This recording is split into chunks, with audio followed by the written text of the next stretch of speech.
Hello students, आप सभी का एएसपी कोचिंग जयपुर में बहुत बहुत स्वागत है। आज लेक्चर फोर्थ आपका चैप्टर स्टार्ट होने वाला है जिसका नाम है आयन विनिमय। यहाँ पे अब बात कर रहे हैं आयन विनिमय की। देखिए इसमें दो शब्द है, एक आपका आयन है और दूसरा है विनिमय। यहाँ पे आयन जो आप बोल रहे हैं यानी कि कोई भी तत्व जो पॉजिटिव या नेगेटिव, धनायन या ऋणायन फॉर्म में होता है उसको आप बोल रहे हैं यहाँ पे आयन। यानी कि इसमें नेगेटिव चार्ज भी हो सकता है, पॉजिटिव चार्ज भी हो सकता है किसी भी तत्व की।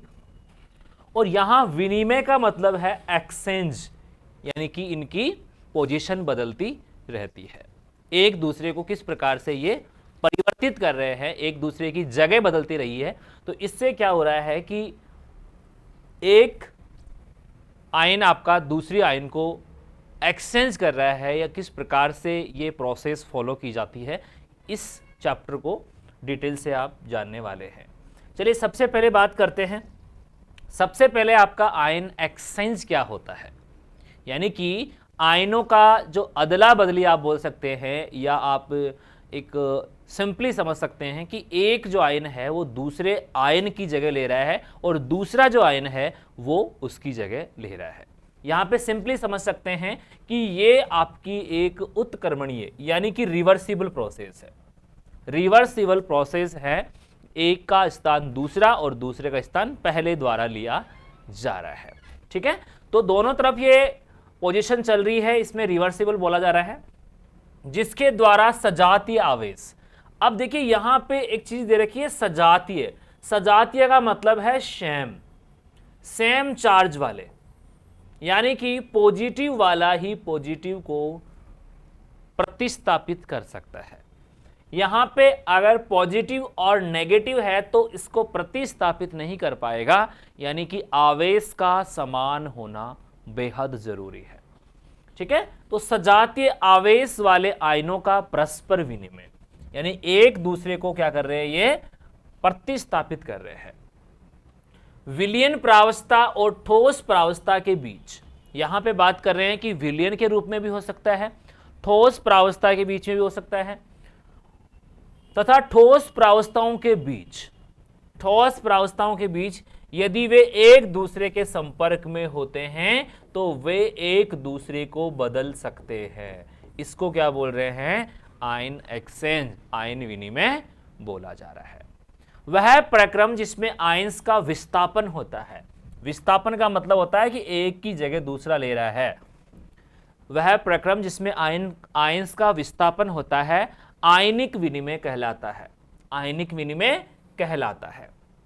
देखो, विनिमयशील प्रावस्थाओं के मध्य सजातीय आवेश वाले आयनों का पारस्परिक अधिशोषण, इसको बार बार यही चीज रिपीट की गई है। सिंपली आप देखते हैं कि जनरली बात कर रहे हैं ये मृदा में, तो मृदा के कोलाइड्स पे आपका नेगेटिव चार्ज होता है।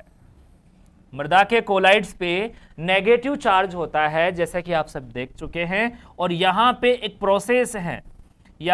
प्रोसेस है जिसमें आप कोलाइड्स की सतह पर देखेंगे कई सारे धनायन अधिशोषित होते हैं। जैसे मैं बात कर रहा हूं यहां पे कैल्शियम 2+, इसकी सतह पे क्या है, कैल्शियम 2+ है, और यहां पे बात कर रहे हैं H+। तो इसमें सजातीय क्यों बोला है, समान आवेश वाले होनी चाहिए। इस प्रकार से ये क्या होते हैं, अधिशोषित होते हैं। ठीक है, तो आयन विनिमय में ये बता रहा है कि इस कैल्शियम को आपका जो H+ है वो रिप्लेस कर देता है, यानी कि ये H+ इस कैल्शियम की जगह आ सकता है, और ये जो कैल्शियम है ये आपका सॉइल के सॉल्यूशन में चला जाएगा। सॉइल के सॉल्यूशन में चला जाएगा, तो एक की पोजीशन जो है वो चेंज कर दी गई है। अब यहां पे ये पॉजिटिव चार्ज वाला है, ये भी पॉजिटिव चार्ज वाला होता है। तो इस प्रकार से आयन क्या हो रहे हैं, अपनी जगह बदल रहे हैं, जगह परिवर्तित हो रही है, तो इसको आयन एक्सचेंज बोला जाता है। और ये देखो इसमें रिवर्सिबल बोला गया है। इस कैल्शियम की जगह आपका कैल्शियम जो है H+ की जगह भी आ सकता है। ये जो इनको रिप्लेस करने का पावर होता है वो अलग अलग आयन का अलग अलग हो सकता है। यानी कि कई सारे आयन ऐसे होते हैं जो इजीली दूसरे आयन से प्रतिस्थापित हो जाते हैं, और कई आयन मजबूती से कोलाइड्स पे बैठे रहते हैं, उनको प्रतिस्थापित करना संभव नहीं होता है। ठीक है, चलिए नेक्स्ट बात कर रहे हैं। ये दो प्रकार का हो सकता है, ये दो प्रकार का होता है जनरली अगर बात करें धनायन और ऋणायन, यानी कि धनायनों का प्रतिस्थापन धनायन विनिमय बोलेंगे और ऋणायनों का प्रतिस्थापन ऋणायन विनिमय क्षमता बोला जाता है। ठीक है, तो आयन विनिमय को आप इस प्रकार से समझा सकते हैं कि धनायन का विनिमय होगा उसको धनायन विनिमय, और ऋणायन का विनिमय होगा उसको क्या बोलेंगे, ऋणायन विनिमय। अब देखो ये क्रिया कहां संपन्न हो रही है, धनायन विनिमय क्षमता आपकी जो बोली जाती है मृदा में, तो धनायनों का अधिशोषित होना, अधिक से अधिक धनायन अगर किसी की सतह पर चिपके हुए हैं तो वो आपका उसकी कैपेसिटी को बता रहा है। देखिए धनायन विनिमय क्षमता आप किसको बोल सकते हैं, धनायन विनिमय क्या होता है, धनायन विनिमय पूर्ण रूप से एक पृष्ठ क्रिया है, यानी कि पूर्ण रूप से क्या है, एक सरफेस रिएक्शन होती है जिसमें आपके क्ले के क्रिस्टल इन्वॉल्व होते हैं, क्ले के क्रिस्टल इन्वॉल्व होते हैं। देखो सरफेस क्रिया है जो मृदा क्ले क्रिस्टल, मृदा के क्ले क्रिस्टल तथा हुमस के पृष्ठों या किसी अन्य पृष्ठ पर शीघ्र होती है, यानी कि ये किस पे होगा, या तो आपका क्ले के क्रिस्टल होगा, क्ले, या क्या होगा हुमस, या क्या होगा हुमस। तो इनके जो क्रिस्टल है, इनके जो कण है, इन कणों को बोलते हैं कोलाइडी। ये सारे के सारे क्या होते हैं, कोलाइडी प्रकृति के कण होते हैं, ये कोलाइडी प्रकृति के होते हैं, और यहां पे इसकी सतह पर आपके कई सारे धनायन होते हैं, क्योंकि इन दोनों पे ही आपका ऋण आवेश पाया जाता है। क्या पाया जाएगा, ऋण आवेश होता है, ऋण आवेश होता है, जो इसकी सतह पर धनायन अधिशोषित रहेंगे।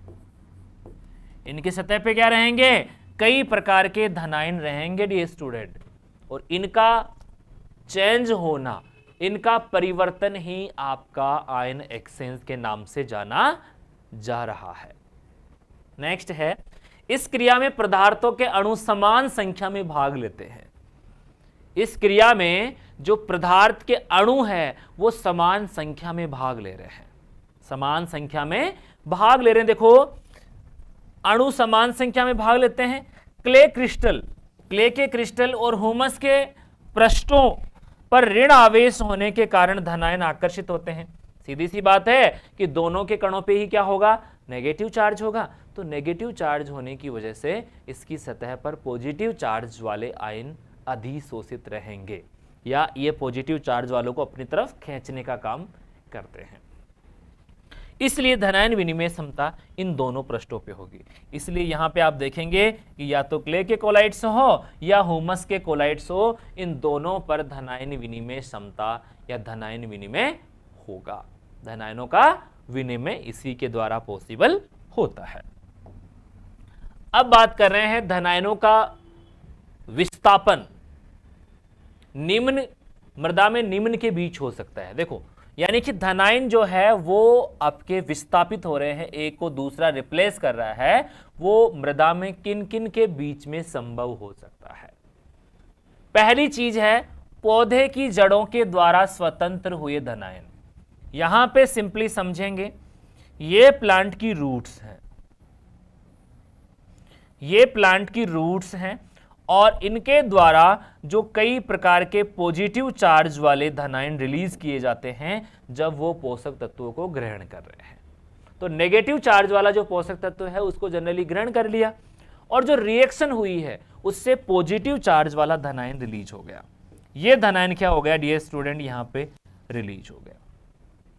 एक धनायन ये है, तथा क्रिस्टल, क्ले के क्रिस्टल और ह्यूमस के कणों के पृष्ठों पर उपस्थित धनायन, और यहां पे क्या है, मृदा के कोलाइड्स हैं, इनकी सतह पर आपके कई प्रकार के पॉजिटिव चार्ज वाले आयन मौजूद है। देखो अब यहां दो सोर्स आपके पास में हो गए, तो ये आपका जो इसकी सतह पर है वो यहां आ सकता है और ये जो है वो इसकी सतह पर जा सकता है। यानी इसमें क्या दे रखा है कि इनके बीच हो सकता है, अगर वो चाहे तो धनायन इस प्रकार से विस्थापित हो सकता है। ठीक है, मृदा विलयन में उपस्थित धनायन। अब देखो यहां पे एक तो इसकी रूट्स ने रिलीज किया, एक बात कर रहे हैं कि मृदा का ये विलयन है और इसमें कई प्रकार के पॉजिटिव चार्ज वाले धनायन मौजूद है। एक तरफ से क्या हो गया, मृदा के विलयन में और क्ले क्रिस्टल या हुमस की सतह पर उपस्थित, एक तो यहां पे है और दूसरा इसकी सतह पे बैठा हुआ है, तो इनका आपस में एक्सचेंज हो सकता है।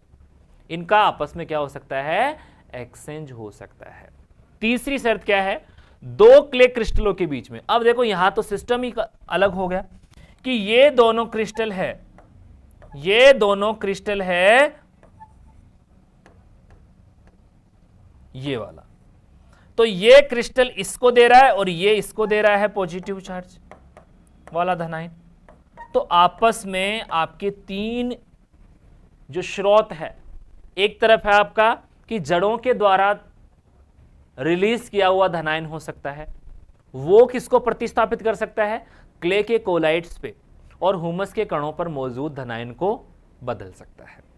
दूसरा बोल रहे हैं कि एक मृदा जो विलयन है उसमें उपस्थित धनायन है और दूसरा क्ले के कणों पे अधिशोषित है, तो वो एक दूसरे को बदल सकते हैं। तीसरा बोल सकते हैं कि एक कण पे मौजूद धनायन दूसरे कण पे मौजूद धनायन को प्रतिस्थापित कर सकता है।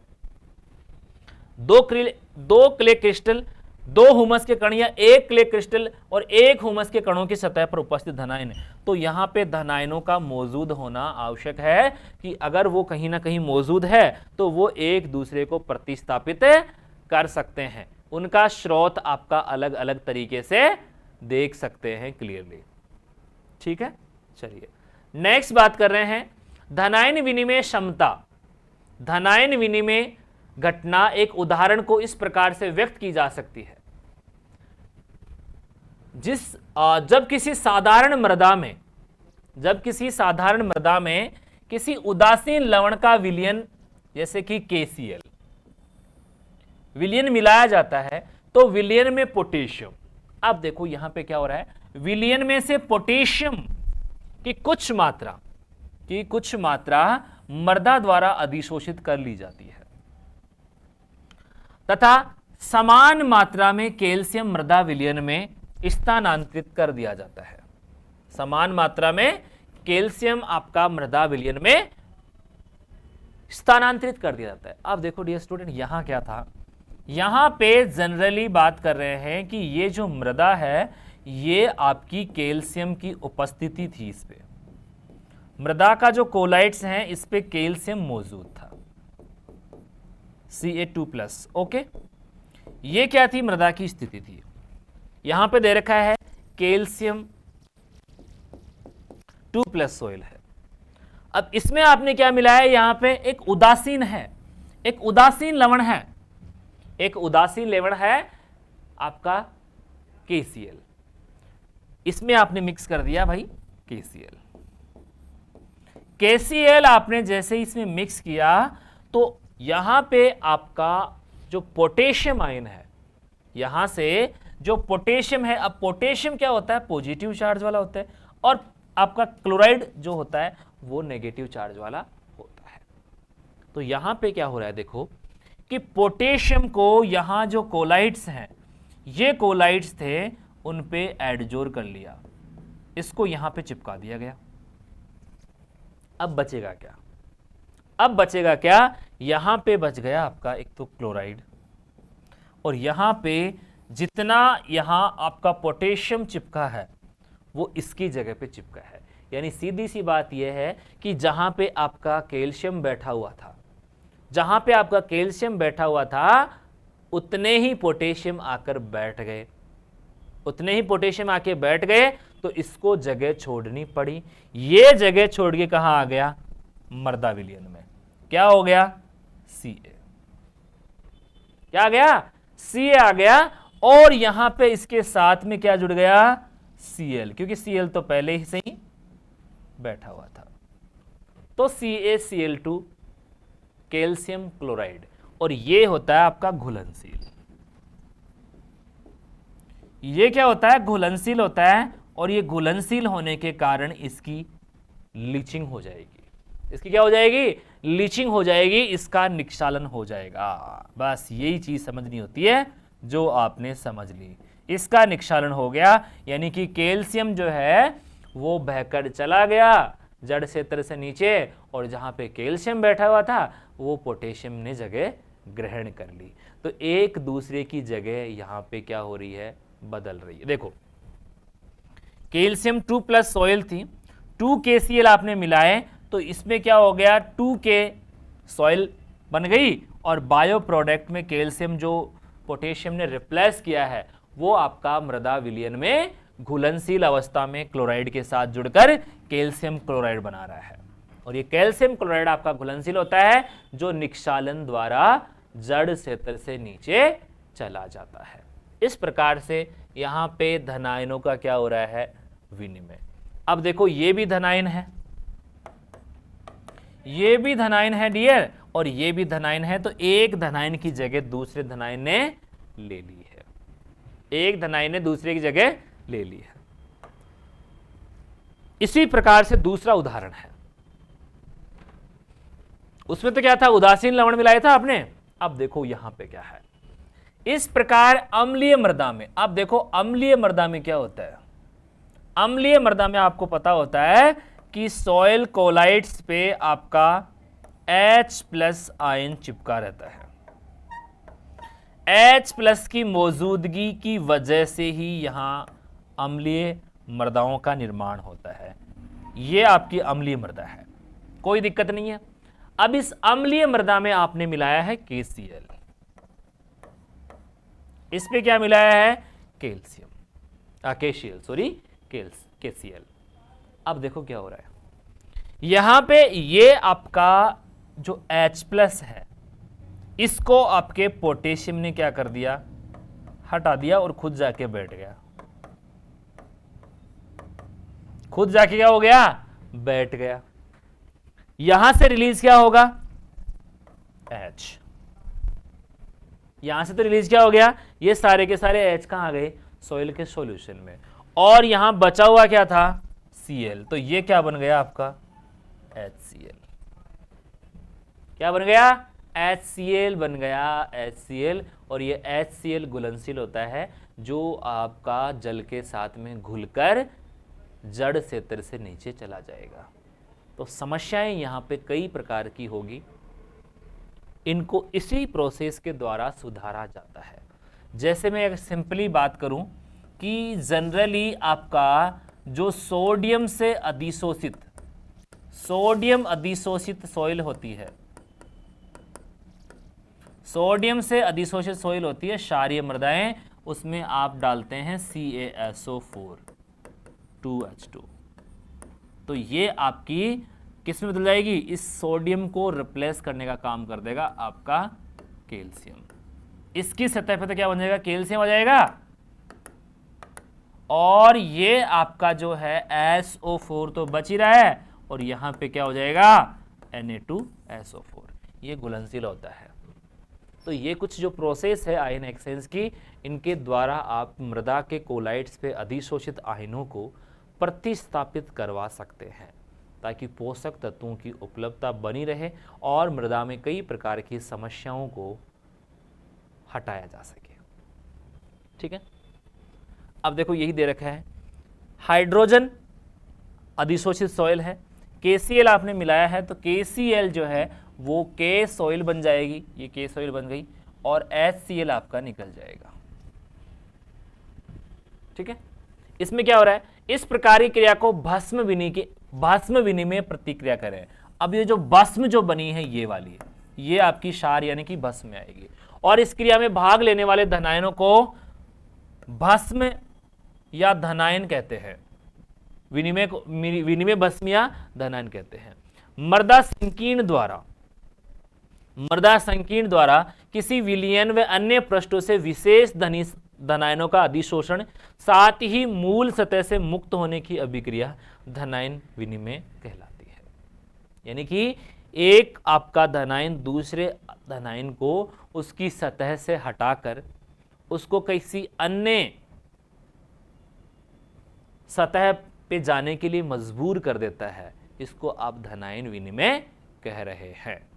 ठीक है, चलिए नेक्स्ट बात करें धनायन विनिमय की क्रिया विधि, मैकेनिज्म किस प्रकार से होती है, इसकी मैकेनिज्म किस प्रकार से समझ सकते हैं। देखिएगा, धनायन विनिमय की क्रिया विधि, धनायनों की विलयन में व्याख्या, विनिमय की व्याख्या, आयन विनिमय की विद्युत गतिकी सिद्धांत, एक सिद्धांत है आपका विद्युत गतिकी सिद्धांत,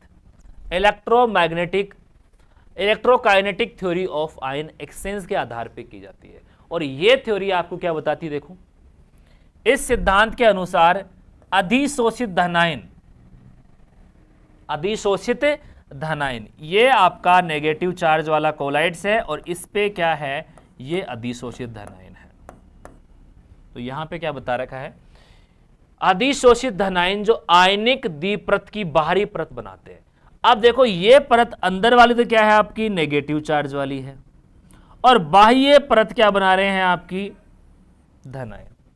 तो यहां पे दे रखे हैं कि आयनिक द्विपरत की बाह्य परत बनाते हैं, ये इस प्रकार से आपके द्विपरत के रूप में व्यवस्थित होते हैं, द्विपरत के रूप में व्यवस्थित होते हैं, यानी कि दो परतें धनायनों की बन जाती है। ठीक है, कि अधिशोषित आयन जो है आयनिक द्विपरत की बाह्य परत बनाते हैं और ये क्या बन गई, ये बाह्य परत बन गई। जल में निलंबित करने पर दोलन की अवस्था में होते हैं और जब इनको जल में आप निलंबित करेंगे तो ये दोलन करेंगे, यानी कि एक दूसरे को बदलेंगे, दोलन अवस्था में होते हैं तथा एक विस्तृत द्विपरत भी बनाते हैं। और ये क्या बना रहे हैं, डिफ्यूज डबल लेयर भी बनाते हैं। इन दोलन के कारण कुछ धनायन क्ले मिसल की सतह से दूर हट जाते हैं, यानी कि ये क्या कर रहे हैं, इस प्रकार से मूवमेंट कर रहे हैं। तो कुछ धनायन तो यहां पे इसकी सतह से दूर हट जाते हैं और जो बाहर है वो अंदर की तरफ आ जाते हैं, यानी कि ये आपके एक डबल लेयर बना रहे हैं, एक डबल लेयर बना रहे हैं। देखो ये डबल लेयर बना ली है, ये माइनस है ये प्लस है, इस प्रकार की ये लेयर बनाई थी पहले, ये लेयर इन्होंने बनाई, दूसरी लेयर इस प्रकार से बनाई। तो आप ये कह सकते हैं कि धनायनों की दो लेयर बन गई और ये इस प्रकार से मूवमेंट कर रहे हैं, इसको बोल रहे हैं दोलन, ये इस प्रकार से मूवमेंट कर रहे हैं। तो ये देखो ये वाला जो है ये अंदर आ गया और अंदर वाला कहां चला गया, बाहर है तो इसके पास ही, लेकिन दूरियां बढ़ गई। ठीक है, देखो इन दोलन के कारण कुछ धनायन मिसेल की सतह से दूर हट जाते हैं। इस कण को बोलेंगे कि अगर चारों तरफ धनायन ही धनायन चिपके हुए होते हैं तो उस कण को क्या बोलते हैं, मिसेल, उस कण को क्या बोलते हैं, मिसेल। तो यहां पे दे रखा है कि मिसेल की सतह से दूर हट जाते हैं। ठीक है, एक विद्युत अपघट्य के विलयन की उपस्थिति में, एक विद्युत अपघट्य के विलयन की उपस्थिति में मिलाए गए विद्युत अपघट्य का धनायन आंतरिक ऋणायन परत वह दोलन करते हुए धनायनों को बाहरी परत के बीच में चला जाता है। और इसमें अगर विद्युत अपघट्य आप मिलाते हैं तो यहां पे क्या होगा कि एक तो आंतरिक सतह पे चला जाएगा और एक आपका दोलन करते हुए धनायनों की बाहरी परत के बीच में चला जाएगा। अब ये विद्युत अपघट्य धनायन मिसेल के ऊपर अधिशोषित हो जाता है तथा मिसेल की सतह पर उपस्थित धनायन विलीन में विस्थापित आयनों के रूप में चला जाता है। अब देखो इसमें विद्युत अपघट्य मिला दिया आपने, विद्युत अपघट्य मिलाया तो इसमें आपका एक धनायन तो यहां पे चिपक जाएगा और एक जो धनायन है वो आंतरिक सतह पे चला जाएगा और यहां पे जो मौजूद था वो कहां आ जाएगा, मृदा के विलयन में। तो ये एक प्रकार से जटिल प्रक्रम समझ सकते हैं। इस प्रकार धनायन विनिमय हो जाता है, यानी इस प्रकार से क्या हो जाएगा, धनायन का पोजीशन बदल जाएगा। अब देखो विनिमय आयनों के प्रकार, कौन कौन से आयन आपके प्रतिस्थापित हो सकते हैं, कौन कौन से आयन आपके प्रतिस्थापित होंगे, इसमें आपको दे रखा है मृदा में पाए जाने वाले अधिकांश धनायन। देखो ये सारे के सारे धनायन होते हैं, ये सारे के सारे धनायन हैं, calcium 2 plus, Mg2 plus, H plus, sodium plus और NH4 प्लस। इनमें कैल्शियम 2 प्लस की मात्रा अपेक्षाकृत अधिक होती है, यानी ये सारे के सारे धनायन कहाँ पाए जाते हैं? मृदा में पाए जाते हैं। सारे के सारे धनायनों की मौजूदगी कहाँ है डियर स्टूडेंट? मृदा में है। लेकिन यहां पे क्या हो रहा है, इनकी तुलना में आपका कैल्शियम ज्यादा होता है। अत्यधिक अम्लीय मृदा में AlOH2 धनायन की प्रधानता होती है और यहां पे कौन मौजूद है? Aluminium hydroxide. इसका अनुपात pH कम होने पर बढ़ता है। ये तो आपको पता ही है कि जैसे जैसे pH कम होता है, ये क्या है? pH, जैसे जैसे pH कम हो रहा है वैसे वैसे अम्लता बढ़ती जाती है, वैसे वैसे अम्लता भी क्या हो जाती है? बढ़ जाती है। ठीक है। क्षारीय मृदाओं में सोडियम प्लस की मात्रा अधिक होती है, आप सभी को पता है, अभी मैंने आपको बता दिया कि क्षारीय मृदाएं हैं तो उसकी सतह पर आपका सोडियम आयन मौजूद होगा। ये सोडियम की मौजूदगी ही आपको ज्यादा परेशान कर सकती है। ठीक है, तो ये आपको ध्यान में रखना है। प्राय मृदा में पाए जाने वाले ऋणायन, जैसे बात कर रहे हैं SO4 minus chloride, NO3 minus, H2PO4 minus और HPO4 माइनस 2, ये सारे के सारे क्या है? देखो, मृदा में पाए जाने वाले ऋणायन SO4 माइनस क्लोराइड, नाइट्रेट और फॉस्फोरिक मोनोडाइफॉस्फेट हुमिक अम्लों के ऋणायन होते हैं। हालांकि इनमें कुछ ऋणायन सदैव विनिमय आयनों के रूप में कार्य नहीं करते हैं, परंतु मृदा विलयन में उपस्थित रहते हैं, यानी कि ये आपके विलयन में मौजूद रहेंगे। ये सारे के सारे ऋणायन आपके मृदा में क्या रहेंगे? उपस्थित रहेंगे। सल्फेट मृदाओं में SO4 माइनस की मात्रा बहुत अधिक होती है। SO4 माइनस की मात्रा अधिक होती है सल्फेट मृदाओं में।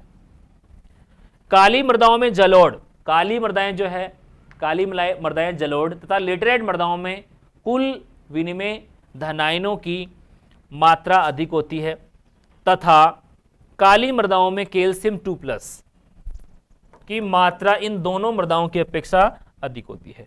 क्ले में बालू तथा बलुई मृदा में अपेक्षाकृत कुल धनायनों की मात्रा अधिक होती है। विनिमय धनायनों की मात्रा क्ले की मात्रा तथा क्ले के प्रकार पर निर्भर करती है। यानी कि कुल मिला के बात यह है कि कई सारे आयनों की मौजूदगी जो होगी वो मृदा की प्रकृति के आधार पे होती है। मृदा की जिस प्रकार से प्रकृति है वहां पे धनायन भी उसी प्रकार से होंगे। तो ये सारी चीजें क्या क्लियरिफाई कर रही है कि जो धनायन है या तो मृदा विलयन में या फिर बात कर रहे हैं वो अपनी एक सतह से दूसरी सतह पर परस्पर चेंज होते रहते हैं। तो ये सारी चीजें आपको पता होना चाहिए। ठीक है, चलिए नेक्स्ट बात कर रहे हैं ऋणायन विनिमय। अब देखो ऋणायन विनिमय कैसे होंगे। ऋणायन विनिमय आपका मृदा कोलाइड्स से नहीं होंगे, क्योंकि मृदा कोलाइड्स पे ऋणायन नहीं पाए जाते हैं। जितने भी आपके ऋणायनों का विनिमय होगा वो मृदा के घोल से ही हो पाएगा। मृदा में घोल में मौजूद धनायन और ऋणायन में यहां पे बात कर रहे हैं कि ऋणायनों की जो मौजूदगी होगी वो मृदा के घोल में ही होगी। ठीक है, तो यहां पे आप क्या याद रखेंगे, ये सारी चीजें कि ऋणायन किस प्रकार से बदलेंगे। देखो, ऋणायन विनिमय समता अम्ल विनिमय भी कहते हैं, क्योंकि यहां पे जितने ज्यादा ऋणायन है वो सारे के सारे क्या होते हैं? बेस होते हैं। देखो, फॉस्फेट आयन के जिस अंश ने Fe और एल्यूमिनियम के यौगिकों एवं सिलिकेट के साथ प्रतिक्रिया की, उसके स्थान पे अन्य ऋणायन आए, जैसे OH माइनस आ गए। ऐसे विस्थापन को ऋणायन विनिमय कहते हैं। देखो यहां पे बात कर रहे हैं कि फॉस्फेट आयन जिस Fe को Fe2 प्लस होता है और Al3 प्लस होता है, यौगिक और सिलिकेट मृदा के साथ प्रतिक्रिया की और उसके स्थान पे क्या आ गए? आपके नेगेटिव चार्ज वाले आ गए, नेगेटिव चार्ज वाले आ गए। ऐसे विस्थापन को क्या बोल रहे हैं? ऋणायन विनिमय। ऋणायन विनिमय की प्रतिक्रिया इस विधि की व्याख्या इस निम्न प्रकार से की जाती है। मृदा घटने पर भास्मिक समूह की सक्रियता उनके प्रोटॉन स्वीकृति की दर बढ़ जाती है। उदाहरण देखो, यहां पे आपका R जो समूह है कार्बोक्सिल समूह है और OH है, ये क्रिया क्या करके बना रहा है, ये H2SO4 बना रहा है। H2SO4 से क्रिया करके बना रहा है ये ROH2+ बना रहा है और SO4- बन रहा है। इसी प्रकार से बात करें RNH2 से HCl मिल रहा है और ये क्या बना रहा है RNH3 और क्लोराइड माइनस के रूप में प्रतिस्थापित कर रहा है। तो यहां पे देखो कि जिसके साथ में SO4 जुड़ा हुआ था, मृदा विलयन में जिसके साथ में SO4 जुड़ा हुआ था, SO4- होता है। और यहां पे बात कर रहे हैं इसके साथ में कौन जुड़ गया, OH-। तो एक तरीके से आप बात कर रहे हैं कि आपका जो SO4 है इसको प्रतिस्थापित कर दिया गया है OH के द्वारा। इसी प्रकार से बात कर रहे हैं यहां पे NH2, RNH2 था, ठीक है, और इसमें HCl आपने मिलाया तो RNH3 बन गया, NH3 बन गया और यहां पे क्लोराइड क्या हो गया आपका, मुक्त हो गया। तो यहां आयनों को एक रूप से दूसरे रूप में प्रतिस्थापित किया जा रहा है। इसको इस प्रकार से आपको ऋणायन विनिमय को समझना होता है। चलिए अब बात करते हैं इस स्थिति में ऋणायन मृदा विलयन में अन्य ऋणायनों को बदलने से विनिमय करेगा। इस प्रकार मृदा की ऋणायन की घटना होगी। ऋणायन विनिमय मुख्य रूप से एक pH प्रतंत्र का कार्य करता है। धनायन विनिमय के विपरीत ऋणायनों को रखने की क्षमता अम्लीयता के साथ में बढ़ती है। उदासीन मृदा में निश्चित आयन जैसे क्लोराइड, उदासीन मृदा में क्या होंगे, क्लोराइड NO3 का अधिशोषण बहुत कम या नहीं होता है, जबकि PO4- और ASO3- अधिशोषित कम व दोनों का pH में होने वाली मृदाओं में होता है। तो ये सारी चीजें आपको आयन विनिमय सिखाता है। चलिए नेक्स्ट बात कर रहे हैं धनायन विनिमय क्षमता। अब देखो किसी मृदा की ये जो धनायनों को विनिमय करने की क्षमता, उसकी धनायन विनिमय क्षमता कहलाती है। अब देखो कैसे समझेंगे, मृदा की धनायन विनिमय क्षमता मृदा संकीर्ण की उस क्षमता का घोतक है जिससे मृदा संकीर्ण पर अधिशोषित आयन धनायनों की संपूर्ण मात्रा कम प्रकट होती है। देखिए धनायन विनिमय क्षमता जिसको बोल रहे हैं कैटायन एक्सचेंज कैपेसिटी को सेंटीमोल प्रति किलोग्राम में व्यक्त किया जाता है। सबसे इंपॉर्टेंट चीज है यहां पे आपको सेंटीमोल प्रति किलोग्राम इसकी इकाई याद रखनी है, इसकी इकाई याद रखनी है, इकाई द्वारा प्रदर्शित करते हैं। अब देखो इसकी परिभाषा क्या है, 1 किलोग्राम शुष्क मृदा द्वारा, यानी 1 किलोग्राम आपके पास में क्या है, मृदा है, उस 1 किलोग्राम मृदा में क्या हो रहा है, देखो द्वारा अधिशोषित H+ आयन, इसने क्या किया है, H+ आयन को अधिशोषित किया है। अधिशोषित का मतलब होता है सरफेस पे, तो सरफेस पे क्या हो गया आपका H+ आ गया, ठीक है। अधिशोषित आयन या इसके समतुल्य किसी अन्य धनायन को अधिशोषित की गई मात्रा, ये कितने मोल्स यहां पे इस 1 किलो मृदा ने अधिशोषित किए हैं, या तो H+ बता रहे हैं या इसके समतुल्य और भी कोई धनायन हो सकता है, इसके अलावा और भी कई धनायन हो सकते हैं। तो इसने जितने धनायनों को अधिशोषित किया है उस मृदा की धनायन विनिमय क्षमता कहलाती है। तो वो जितने धनायनों को अपने पास में बिठा लिया, जो बिठाने की जो क्षमता कैपेसिटी है, उसको धनायन विनिमय क्षमता के नाम से जाना जा रहा है, ठीक है। जिस मृदा की जितनी अधिक धनायन विनिमय क्षमता होती है, जिस मृदा की जितनी अधिक धनायन विनिमय क्षमता होती है, वह उतना ही अधिक धनायनों को धारण कर सकती है। उतने ही अधिक धनायनों की आकर्षक वो धारण करेगी, सीधी सी बात है। धनायन को धारण करने की क्षमता विभिन्न मृदाओं में भिन्न भिन्न होती है, यही खास बात होती है कि समान नहीं होगी। कई मृदाएं जो होगी उनकी कम धनायनों को अधिशोषित करने की क्षमता होगी और कई आपके ज्यादा से ज्यादा धनायनों को बांध के रख सकती है। किसी मृदा की धनायन अधिशोषित करने की क्षमता होती है मिली तुल्यांक प्रति 100 ग्राम, मिली इक्विवेलेंट पर 100 ग्राम इकाई के स्थान पर अब अंतरराष्ट्रीय मानक इंटरनेशनल यूनिट, इंटरनेशनल स्टैंडर्ड के अनुसार सेंटीमोल प्रति किलोग्राम का प्रयोग किया जाता है। दोनों ही इकाइयों का मान एक दूसरे के बराबर होता है, लेकिन आपको स्टैंडर्ड पूछा जाता है तो फिर आप कौन सा बताएंगे, सेंटीमोल प्रति किलोग्राम। आप यहां पे मिली इक्विवेलेंट प्रति 100 ग्राम नहीं बताएंगे, ठीक है। ये दोनों बराबर होते हैं, लेकिन आपको स्टैंडर्ड के बारे में बताना है। अब देखिए, इस प्रकार से कुछ आपके खनिज है या कुछ आपके कह सकते हैं कि क्ले और हुमस के कण हैं। कुछ मृदा क्ले व हुमस के धनायन विनिमय क्षमता को निम्न सारणी से समझ सकते हैं।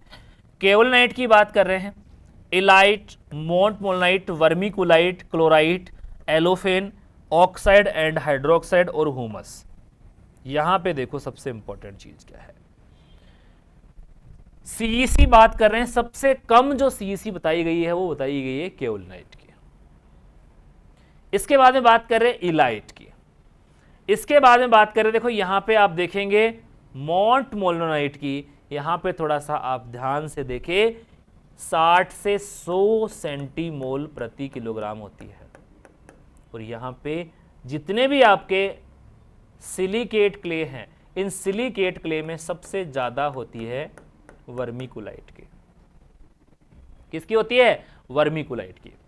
इसके बाद में देखिए यहां पे क्लोराइट 50 से 100 जो है एलोफेन की, 3 से 10 आपकी ऑक्साइड और हाइड्रोक्साइड की, और 100 से 300 यानी कि ये क्या हो गई, सर्वाधिक। लेकिन ये इनऑर्गेनिक की नहीं है, ये ऑर्गेनिक कोलाइड की कैटाइन एक्सचेंज कैपेसिटी होती है हुमस की। ये किसकी होती है, हुमस की होती है। और एवरेज होता है इसका 100 से अबव, ठीक है, 100 से अबव इसका एवरेज होता है। तो यहां पे धनायन विनिमय क्षमता हर प्रकार की मृदाओं में पाए जाने वाले खनिज की अनुसार अलग अलग होती है। अब मैंने आपको बताया था कि केओलिनाइट किसमें पाया जाता है, लाल मृदाओं में। इसी प्रकार से यह पाया जाता है काली मृदाओं में। तो जिस मृदा में जो खनिज मुख्य रूप से पाया जा रहा है, और यह जनरली किसमें होता है, पीट या मक मृदा में। पीट और मक जो मृदाएं होती है उसमें हुमस ज्यादा पाया जाता है, तो सबसे ज्यादा धनायन विनिमय क्षमता भी किसकी होगी, पीक या मक सॉइल की ही होगी। तो इस प्रकार से जो धनायनों की मौजूदगी है वो इनके पाए जाने के कारण ही होती है। इनके पाए जाने के कारण ये परिवर्तन आप देख सकते हैं। चलिए अब बात कर रहे हैं डियर स्टूडेंट, धनायन विनिमय क्षमता को प्रभावित करने वाले कारकों के बारे में। कौन कौन से कारक धनायन विनिमय क्षमता को बदल सकते हैं, देखो कौन कौन से हो गए। सबसे पहले बात कर रहे हैं मृदा कणाकार। महीन कणाकार वाली मृदाओं की धनायन विनिमय क्षमता ज्यादा होगी, किससे, मोटे कणाकार वाली मृदाओं से अधिक होती है। यह ध्यान में रखना, जितना कणाकार महीन है उतना ही धनायन विनिमय क्षमता भी क्या होगी, ज्यादा होगी। ब्लूई दोमट मृदा की सीईसी कितनी होती है, 5 से 10 सेंटीमोल प्रति किलोग्राम। जबकि मटियार दोमट की कितनी होगी, मटियार दोमट की सीईसी 15 से 20 सेंटीमोल प्रति किलोग्राम होती है। ब्लूई की कितनी होगी, 5 से 10 सेंटीमोल प्रति किलोग्राम। दूसरा बात करें क्ले की मात्रा। देखो मृदा में क्ले की मात्रा अधिक होने पर, मृदा में क्ले की मात्रा अधिक होने पर धनायन विनिमय क्षमता भी अधिक होती है। क्यों, क्योंकि जिन मृदाओं में मोंटमोलोनाइट क्ले की मात्रा अधिक होती है उन मृदाओं में अपेक्षाकृत इलाइट व केओलनाइट क्ले पाई जाती है, धनायन की क्षमता अधिक होती है और इनकी क्या होगी आपकी इलाइट और क्लोराइट की कम होगी। जिस क्ले में इलाइट और केओलनाइट है और जिसमें मोंट मोलनाइट है तो मोंट मोलनाइट की क्या होगी अधिक होगी। ये बताना चाह रहे हैं कि क्ले में क्ले की मात्रा पे भी किस प्रकार से या क्ले के प्रकार से किस प्रकार से ये प्रभावित हो सकती है। नेक्स्ट है यहां पे सॉइल का पीएच। देखो सॉइल का पीएच किस प्रकार से प्रभावित कर रहा है। क्षारीय मृदाओं की धनायन विनिमय क्षमता, क्षारीय मृदाओं की धनायन विनिमय क्षमता प्राय अम्लीय मृदाओं से अधिक होती है। अम्लीय मृदाओं से क्या होगी अधिक। पीएच में वृद्धि के साथ साथ आयनित आयनों की संख्या में वृद्धि होती है, अतः सीईसी पीएच के बढ़ने पर क्रमिक रूप से बढ़ जाती है। यानी जितना कम पीएच होगा उतनी ही धनायन विनिमय क्षमता क्या होगी कम होगी। और जैसे जैसे पीएच बढ़ेगा, पीएच में वृद्धि के साथ साथ आयनित आयनों की संख्या में वृद्धि होती है और आपकी सीईसी भी बढ़ जाएगी। इसी प्रकार से बात कर रहे हैं कार्बनिक पदार्थ की, ऑर्गेनिक मैटर। देखो ऑर्गेनिक मैटर का जैसे ही नाम आता है तो एक चीज याद कर लेना, पूर्ण विच्छेदित। पूर्ण विच्छेदित की बात करते ही समझ में आ जाना चाहिए कि पूर्ण विच्छेदित इसका मतलब तो कोई पुकार रहा है और वो क्या है आपका ह्यूमस। और ह्यूमस की तो सबसे ज्यादा होती है, ह्यूमस की तो सबसे ज्यादा होती है, इसमें कोई दो राय नहीं है। देखो मृदा में कार्बनिक पदार्थ की मात्रा बढ़ने के साथ साथ, मृदा में कार्बनिक पदार्थ की मात्रा बढ़ने के साथ साथ धनायन विनिमय क्षमता भी बढ़ती है। क्यों बढ़ती है? क्योंकि यहां पे कार्बनिक पदार्थ पूर्ण रूप से विच्छेदित होकर ह्यूमस बनाता है और ह्यूमस की सर्वाधिक धनायन विनिमय क्षमता होती है। 200 सेंटीमोल प्रति किलोग्राम से अधिक होती है। तो ये आपका मृदा के कुछ विशेष गुणों के कारण यहां पे धनायन विनिमय क्षमता भी बढ़ रही है। ठीक है, अब देखो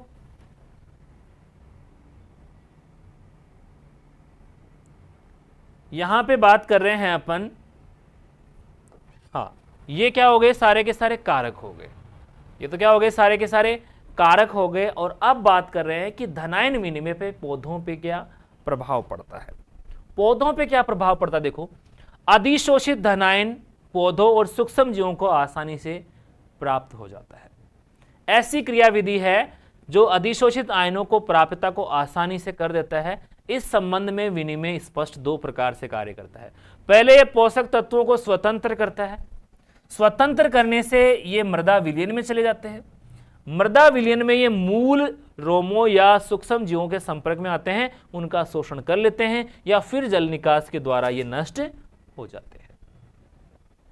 दूसरी प्रकार से यदि मूल रोमों और सूक्ष्म जीवों द्वारा सूक्ष्म जीव मृदा कोलाइडी सतह के निकट संपर्क में होते हैं तो मृदा कोलाइड और मूल रोमों या सूक्ष्म जीवों को धनायन के बीच एक सीधा विनिमय हो जाता है।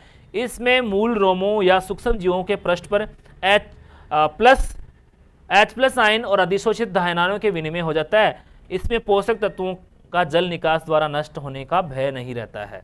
यानी कि धनायन विनिमय के फलस्वरूप क्या हो रहा है कि धनायन आपके रिलीज हो रहे हैं और रिलीज होकर मृदा विलयन में आ रहे हैं। मृदा विलयन में आपकी जो पौधे की जड़ें हैं इनसे संपर्क में आता है, सूक्ष्म जीवों के संपर्क में आता है तो ये इसको ग्रहण कर लेते हैं। ठीक है, अब देखिए यहां पे इस लेक्चर में बेसिकली यहीं तक आप स्टडी कर पाएंगे। नेक्स्ट लेक्चर में बात करेंगे कि धनायन विनिमय क्षमता का पौधों के पोषण पे और पौधों की उपज में या आप कह सकते हैं कि मृदा उर्वरता में किस प्रकार से प्रभाव पड़ता है और उससे आपकी उपज बढ़ती है या घटती है, क्या परिवर्तन देखा जाता है, ये सारी चीजें अपन डिस्कस करेंगे नेक्स्ट लेक्चर में। सो स्टूडेंट आज के लिए इतना ही, नेक्स्ट लेक्चर में कंप्लीटली अपन जानेंगे बाकी का बचा हुआ चैप्टर। मिलते हैं नेक्स्ट चैप्टर में, आज के लिए इतना ही। Thank you so much.